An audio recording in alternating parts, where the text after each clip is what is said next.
The CRTC wants to know how radio, TV, and digital platforms in Canada can best meet the needs of Indigenous viewers, listeners, and content creators.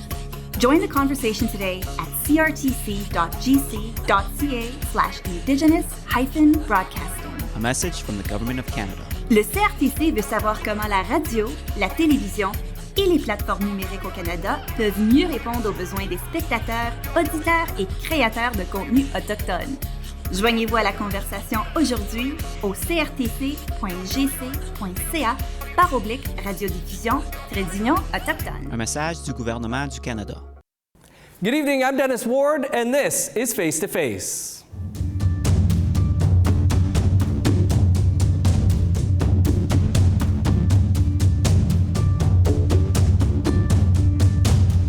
Our guest this week is Anishinaabe filmmaker and producer Lisa Meeches. Over the past 4 decades, Meeches has produced countless acclaimed films and television programs, including The Sharing Circle, Ice Road Truckers, TP Tales, Taken, and many more. Lisa has also been critical to the success of the MMIWG Festival in Winnipeg, an annual gathering that celebrates Indigenous culture and heritage to unify, educate, and inspire. She is a member of the Order of Canada and the Order of Manitoba. Lisa, welcome to the show. I know you're super busy this month, so appreciate you taking the time for us. Thank you so much for having me and fitting me into the schedule. I'm really excited about this month. Yeah, it is busy, and we're going to get to a bunch of the things you have going on this month. But, you've done so much over the years that it was hard when putting together the questions to think of where to start. So maybe we'll start at the beginning and when you first knew that you wanted to be a visual storyteller. Well, I've always known storytelling was in our blood. I grew up around storytellers and knowledge keepers most of my life. And being surrounded around those types of people, naturally you pick up story, right? And to pick up story in this medium, for me as a young girl watching TV, it seemed like it was out of my reach. But I had hoped and dreamed big. And then I also knew that, having disciplined and principled parents, you have to ensure that you follow through, and having the opportunity to be around these traditional people ensures that you do good on that covenant that you make.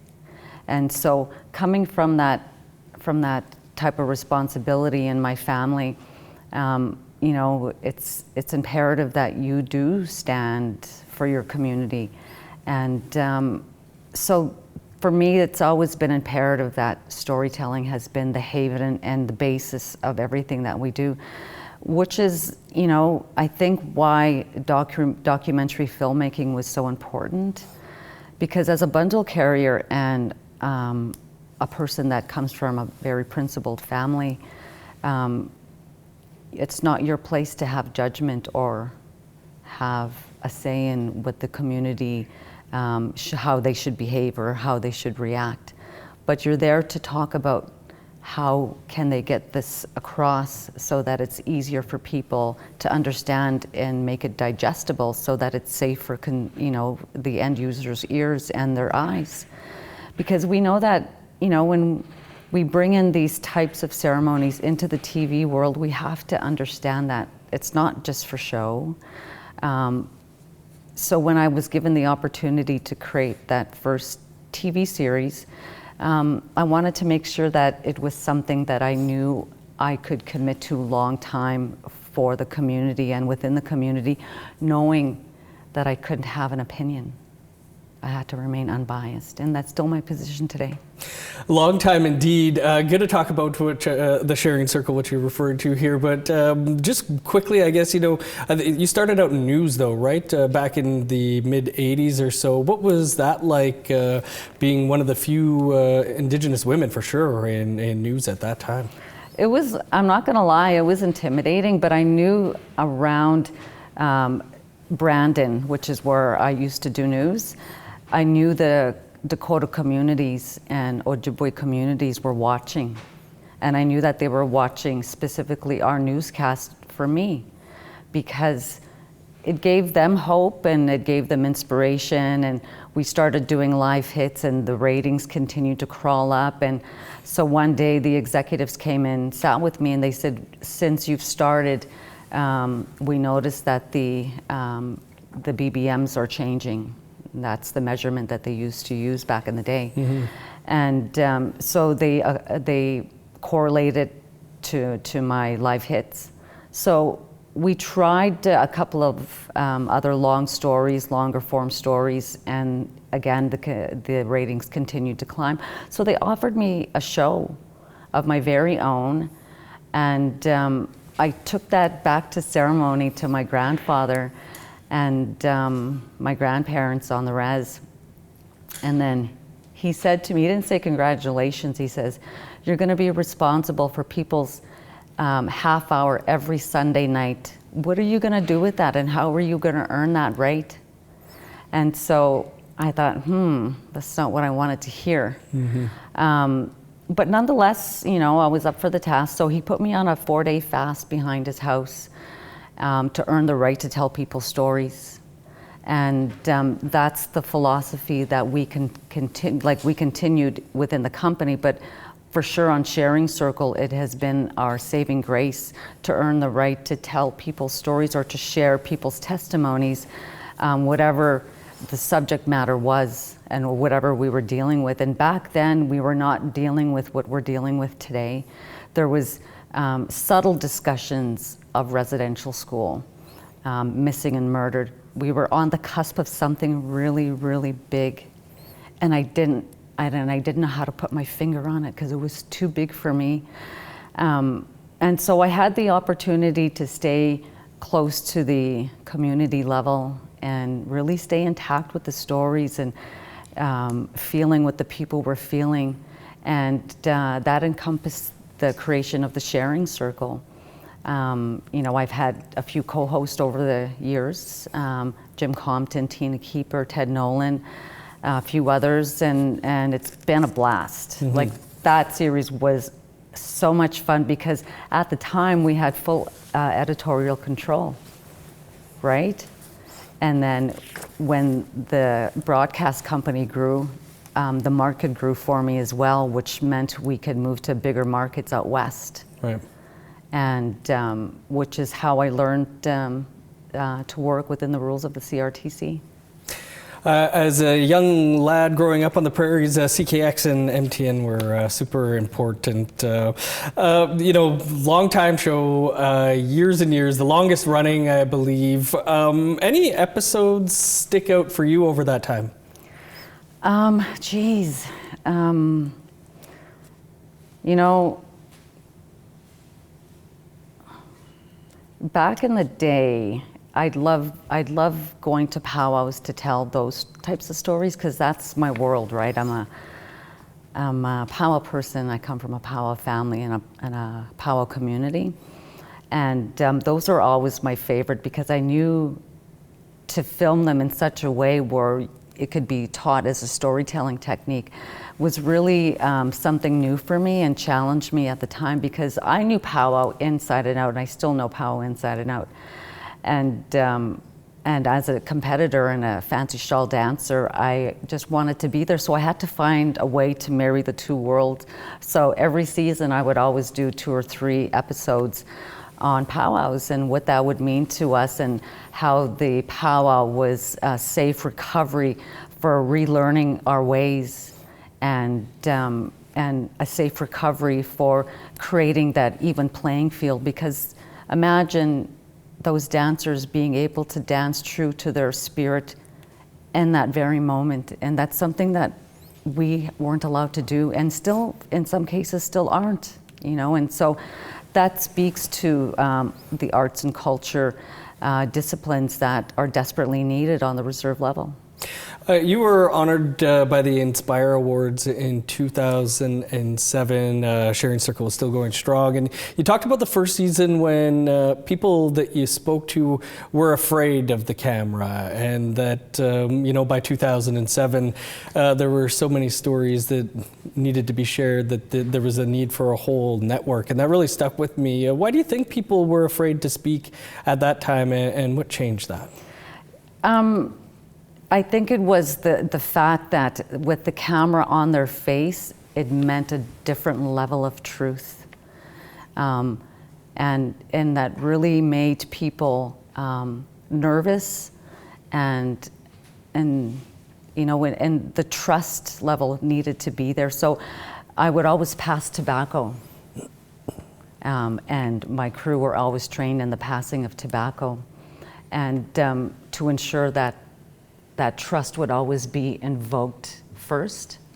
And so passing of that tobacco represented the truth. I'm going to ask you the truth. You got to tell me the truth back. And so that was how that tobacco, passing of that tobacco was understood. And even back then, all those years ago, we knew that this was going to come back. And so, that passing of tobacco and relying on those ancestral ways of storytelling and ensuring that knowledge is being passed down, that's true in storytelling as well. My biggest sigh of relief was when I got the okay from my grandfather after my 4-day fast for the Sharing Circle, and he says, I see your camera is like your bundle now. What you do is medicine. And for me, that's good enough. You don't have to stay home and collect the medicines like the rest of, your cousins. You can do your work, and you don't have to feel guilty about leaving the community. And when I heard that, I felt it was okay to reach outside of Long Plain and outside of Treaty 1 territory and even outside of Canada. Great stuff, Lisa. We just have to step aside for a quick break, and then we'll continue the conversation here on Face to Face with Lisa Meeches. Stick around.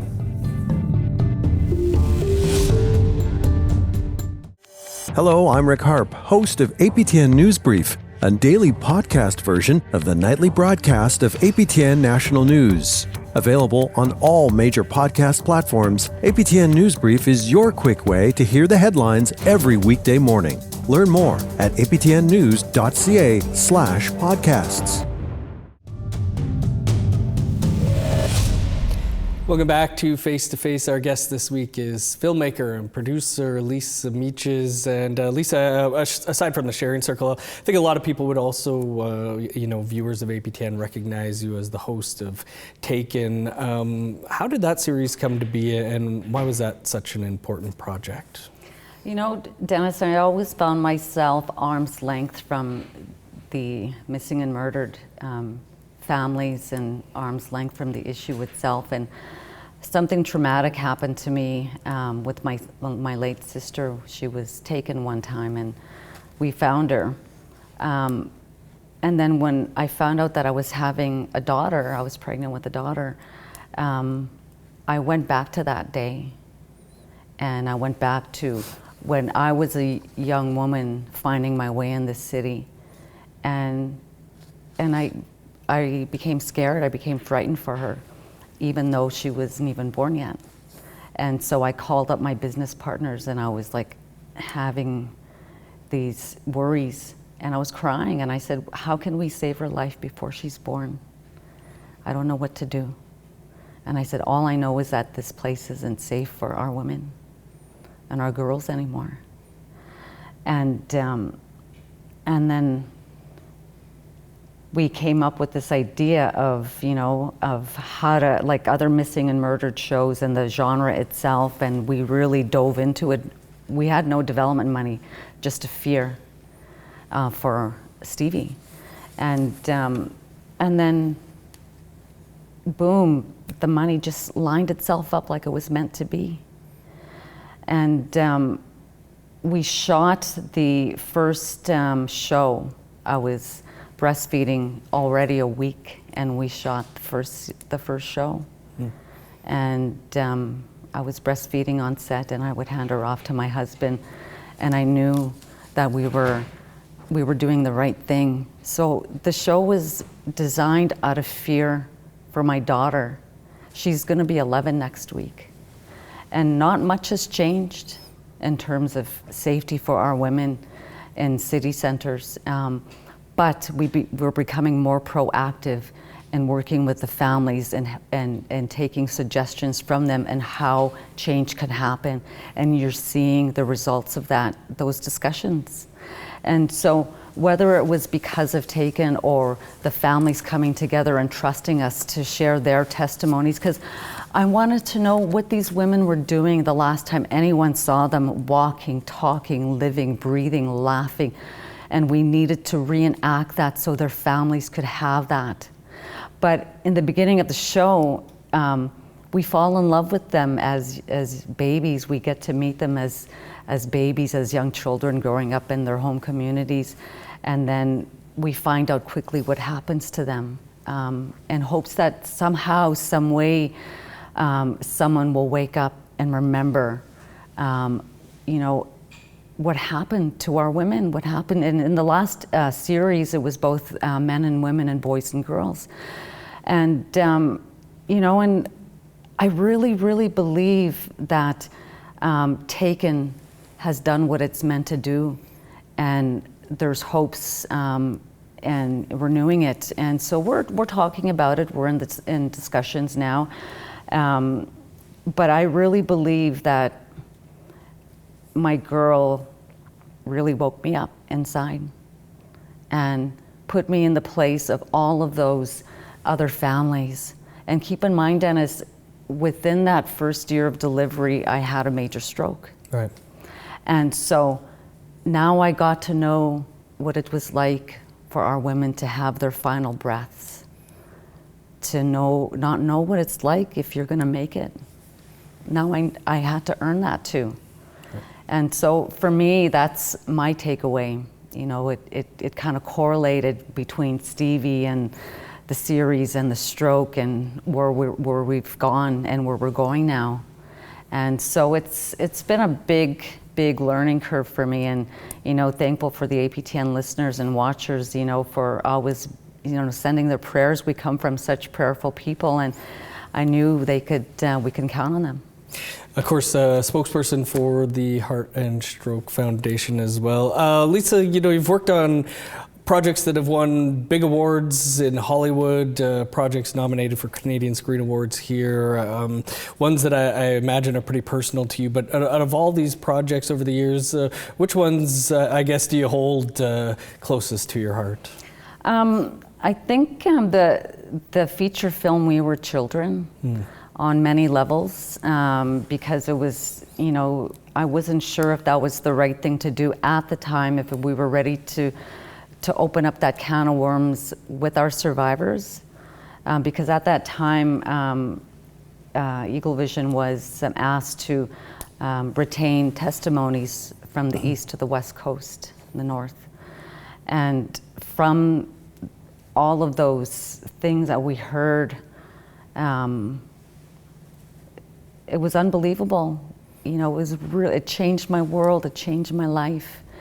In such a way where I knew that we had to expedite some kind of training, but it was We Were Children that really changed. Before then, I knew stuff was happening. I knew stuff happened to our people. And when I heard what I heard from sharing and listening to testimony, I knew that something big was going to come out of this, and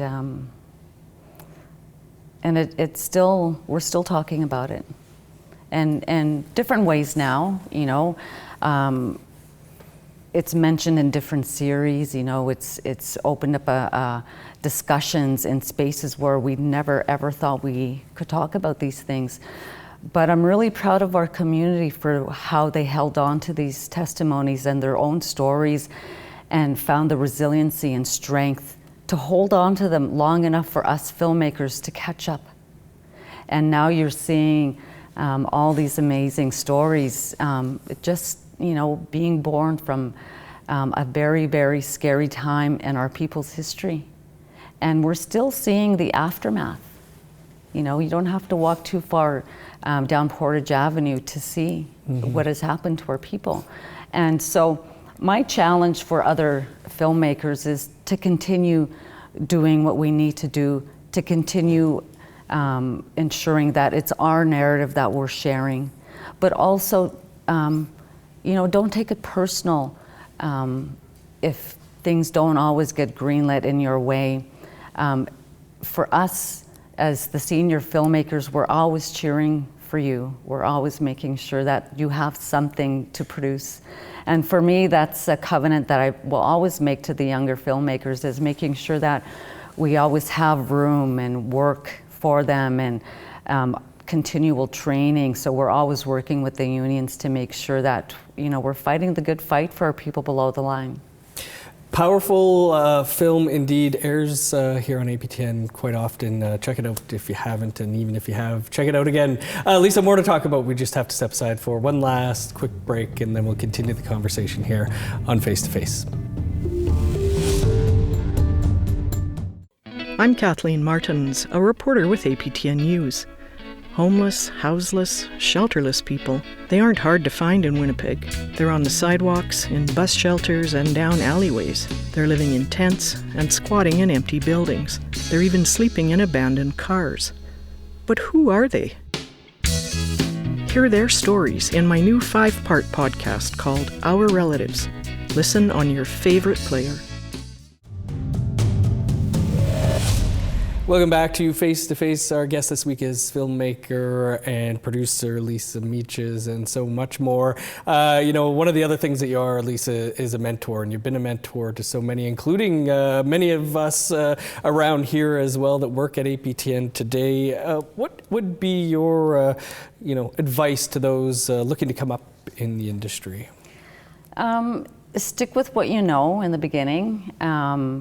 Like I said, don't take things personal if it, you know, you don't get greenlit or you don't get that first TikTok video or whatever it is, but stay true to your storyline and don't be afraid to collaborate. There's something to be said for really strong collaborations. All my best collaborations have always been with strong co-production partners that are seasoned.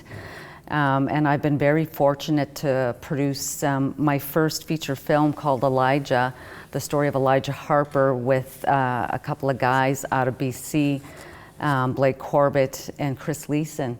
And they came here many, many years ago. Geez, the first year Manitoba Beast started, we filmed Elijah. And so nearly 20 years ago. And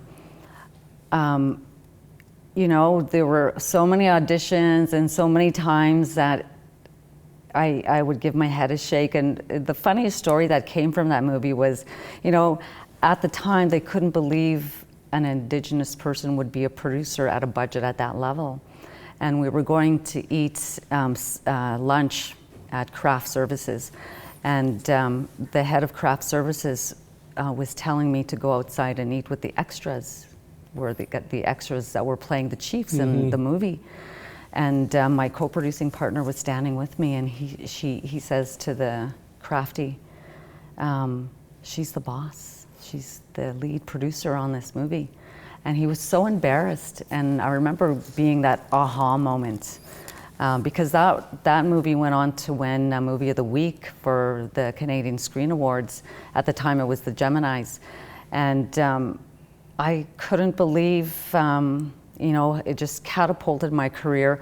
But before then, it was the movie Capote with Truman, right, or about Truman Capote's book that really made big waves within the company, where script after script was being sent. And so I'm always grateful for those opportunities. And today you see a lot of collabs happening with Indigenous producers and other senior producers, and I think that's great. You know, so much work for our people in Manitoba, and just within the industry altogether. Now I can finally say to my young interns, you can be anything you want to be in TV and film, anything. Imagine that. Yeah. Lisa, so much we didn't get to. One of those things being that, the industry is changing so much, but one thing that people keep calling for is more people in higher places like the one that you're in. Thanks so much for doing the show this week. We could have done 2 episodes. I have the pleasure of introducing you in a couple of days at Vision Quest, so real pleased to have you with us. Thank you. Thank you for having me. And that is all the time we have for Face to Face this week. I'm Dennis Ward. We'll see you back here in 7 days.